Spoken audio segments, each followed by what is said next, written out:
बीते दिनों हिमाचल प्रदेश सरकार ने सरकारी नौकरियों में नियुक्ति और पदोन्नति को लेकर नए आरएनपी रूल की अधिसूचना जारी की। इसी कड़ी में हिमाचल प्रदेश में शास्त्री डिग्री होल्डर लोगों के लिए भी बीएड की अनिवार्यता कर दी गई, जिसको लेकर शास्त्री संगठन लगातार सरकार के खिलाफ विरोध जता रहे हैं।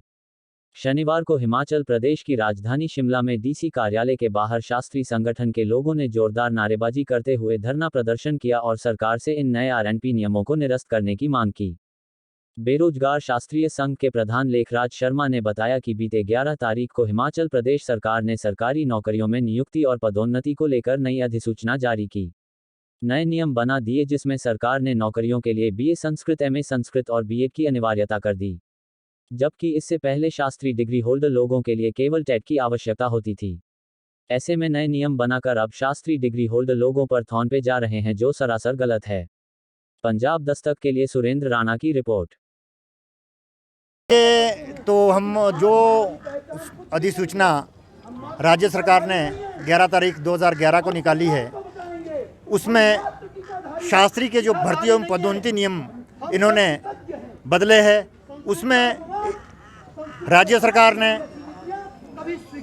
BA with Sanskrit, MA Sanskrit और बीएड की जो अनिवार्यता की है, इससे लगभग हमारे हिमाचल प्रदेश में चलने वाले सभी संस्कृत कॉलेज बंद होने की कगार में है और हमारे जितने भी शास्त्री हैं इन नियमों से बड़े प्रताड़ित हुए हैं और बाहर हुए हैं, क्योंकि जिस समय ये संस्कृत कॉलेज एकमात्र हमारा साधन है जहां हमारी संस्कृति और संस्कृत की रक्षा होती है, मात्र हिमाचल प्रदेश के अंदर ही अब यह प्रावधान रह चुका है। बाकी स्टेटों में तो पहले ही ख़त्म है, पर राज्य सरकार यहाँ भी ख़त्म करना चाहती है। इस विषय को लेकर हम 14 तारीख को माननीय मुख्यमंत्री श्री सुखविंदर सुक्खू जी से मिले। उन्होंने आश्वस्त भी किया था, लेकिन कथनी और करनी में बहुत फ़र्क है। उन्होंने बोला कुछ और किया कुछ और। आज हमें ये रास्ता चुनना पड़ा, जिसके कारण आज देख ही रहे आप हमारे सभी भाई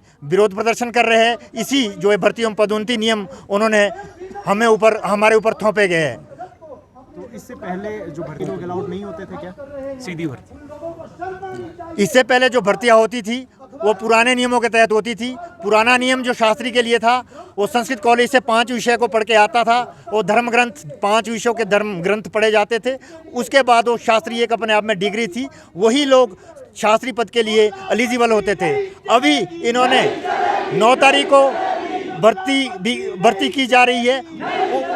कुछ एक जो पुराने लोग रह गए थे, पुराने कुछ बैच के, उनकी भर्तियां पुराने रूलों से की जा रही थी 9 तारीख तक। 11 तारीख को उन्होंने एकदम से आनन फानन में ये आरएनपी रूल चेंज किया और इसमें बीएड की बीएड की भी कंपल्सरी किया और बी और एमए वालों को भी कंसीडर किया इस भर्ती के लिए, जिससे कि हमारे संस्कृत कॉलेज बंद होने की कगार में है। अगर संस्कृत कॉलेज ही नहीं होंगे तो ये संस्कृत कैसे संरक्षित होगी? ये आप स्वयं देख सकते हैं कि एक शास्त्री एक समाज का अधिष्ठाता होता है और समाज का एक मार्गदर्शक होता है। उस संस्कृति को खत्म करने के लिए राज्य सरकार ने जो ये गलत प्रमाण किया, इसका हम बिल्कुल विरोध करते हैं और ये निंदनीय है।